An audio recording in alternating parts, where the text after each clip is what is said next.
Hi, my name is Rolando Lopez, and this is my Career Simulation 1 project, creating a secure network.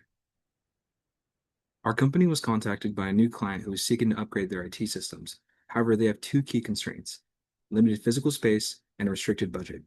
To address these limitations, we proposed and implemented a virtual network infrastructure using VirtualBox, eliminating the need for additional hardware while maintaining operational efficiency.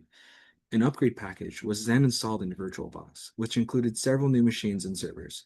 These new machines underwent tests that helped confirm network connectivity and any security vulnerabilities. These documented tests and security vulnerabilities were then shared with the client alongside recommendations. Services performed. We installed VirtualBox and the subsequent extensions for the client. We tested connectivity and then configured the network. We documented the numerous configurations for the machines that were installed.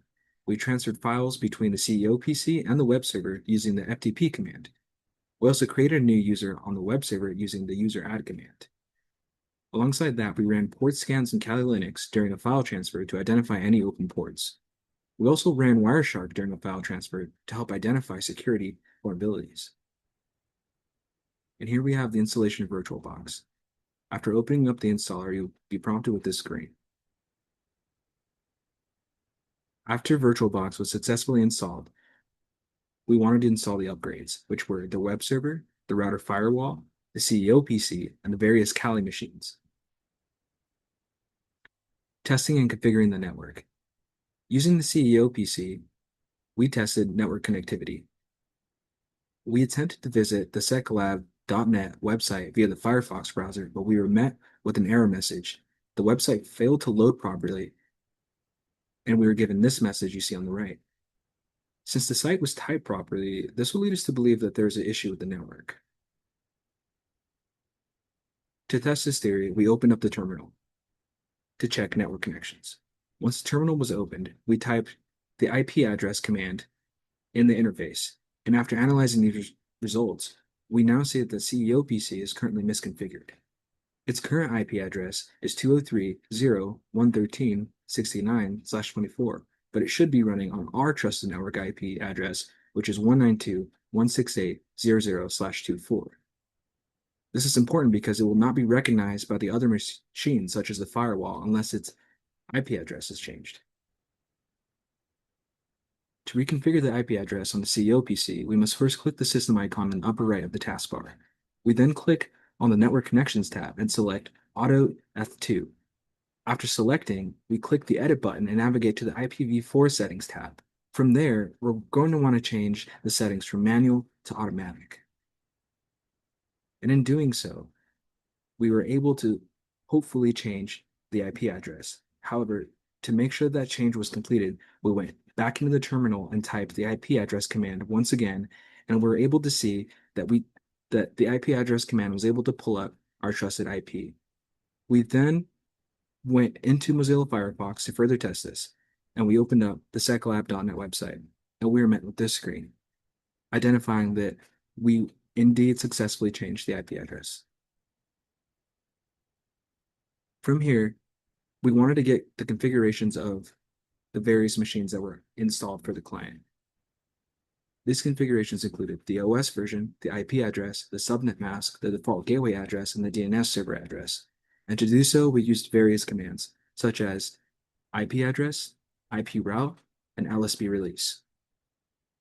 And we followed the same steps for the other machines. Here we have the DNS server. Here we have the web server.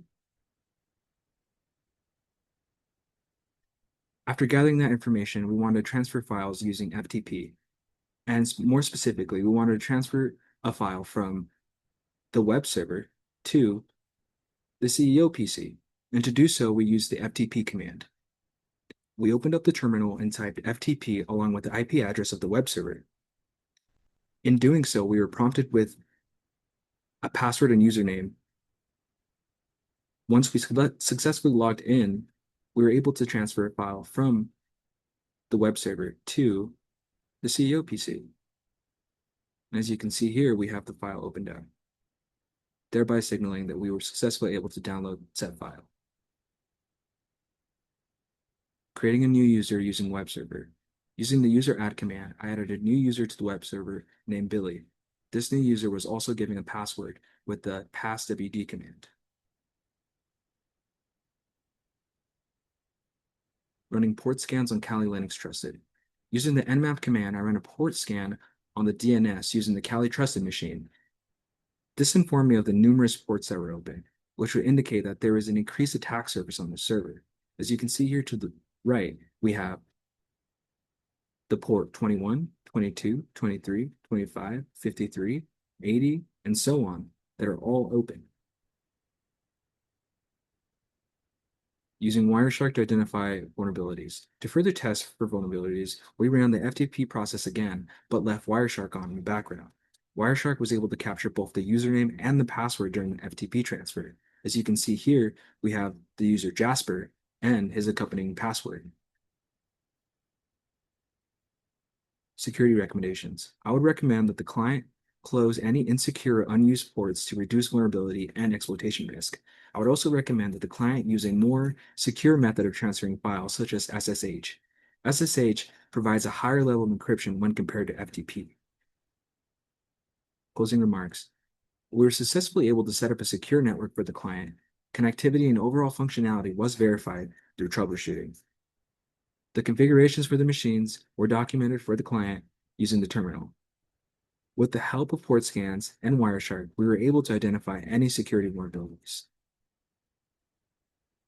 Thank you.